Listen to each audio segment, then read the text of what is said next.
definition of good science. It's observation of the facts. Now, when you observe the facts, as Michael Behe has done, what do you observe? You observe this incredible pattern of interrelated complexity.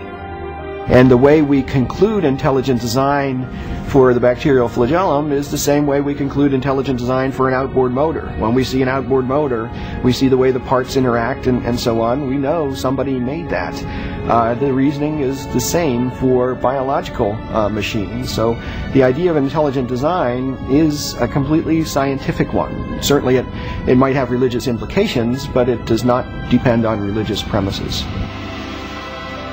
When I look at the evidence objectively, without ruling out the possibility of design, design just leaps up as the most likely explanation. And that's why I believe that it's true. I think design is back on the table. We can't explain these systems by natural law. And if we're searching for truth, and they are in fact designed, if we have to be design engineers to understand them, then I say, what's the problem?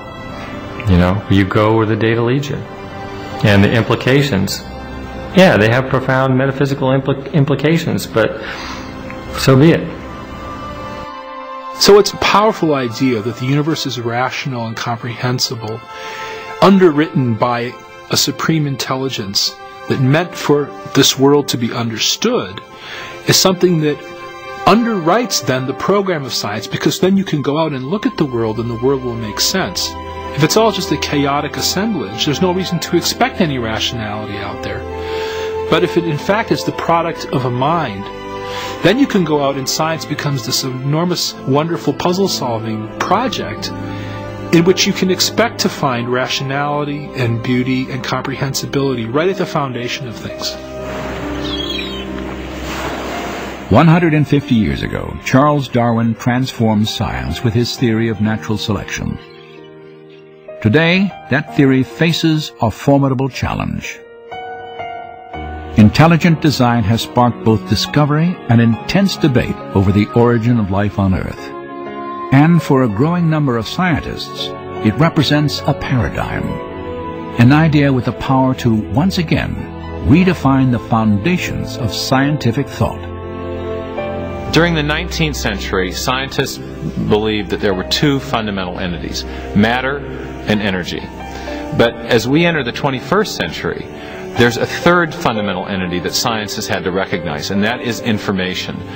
And so as we encounter the biology of the information age, the suspicion is growing that what we're seeing in the DNA molecule is actually an artifact of mind, an artifact of intelligence, something that can only be explained by intelligent design.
China's consistent use of excessive military force to stifle dissent has resulted in widespread human rights abuses, including multiple cases of arbitrary arrest, political imprisonment, torture and execution.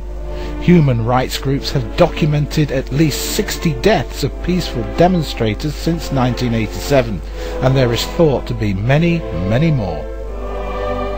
In Tibet, human rights groups have confirmed by name over 700 political prisoners, although they are likely to be hundreds more whose names are not confirmed. Many are detained without charge or trial for up to 4 years through administrative regulations entitled Re-Education Through Labour. China is a major player on the international economic scene, and many Western businesses have their interests over there. They make vast profits out of cheap sweatshop labour. China's human rights record is abysmal. This regime is both oppressive, totalitarian, and they don't give a damn about the freedom of the individual or the freedom of speech. In recent weeks, the oppressive Chinese regime have dealt a vile blow to freedoms in Tibet. Monks have been killed, innocent people have died. Most Western governments are just paying lip service against these abuses. They are not going to do a thing, for they have too many business interests there.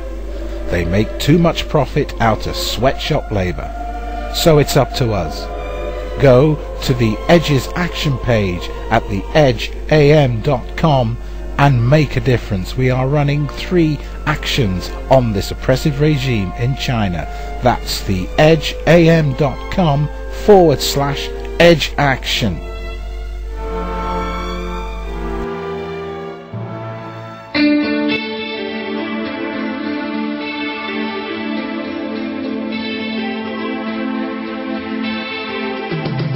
Do you think you can make a difference in a world where there is so much injustice?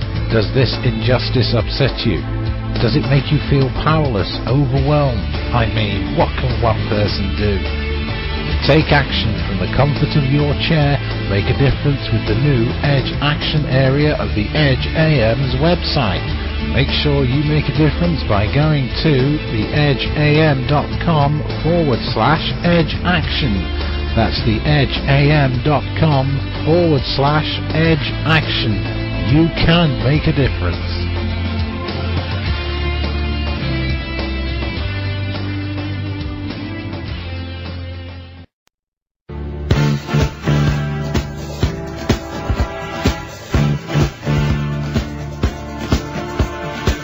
The Edge radio broadcast is looking for voluntary international correspondents and interviewers. Are you able to talk to someone objectively? Can you set aside your beliefs and allow others to express theirs? Can you ask searching questions whilst remaining impartial? Would you like to be in the forefront of the exploration into the unexplained, politics, religion, environment and health? Do you want to be part of the Edge broadcast search for truth? Most importantly, can you smile and remain friendly even if your belief system comes into question? If you have answered yes to the above, we would like to hear from you. Previous journalistic or broadcast experience is not required, but a deep interest in unmasking the shroud of lies is essential. As a volunteer correspondent, you will become an important member of the Edge radio broadcast staff.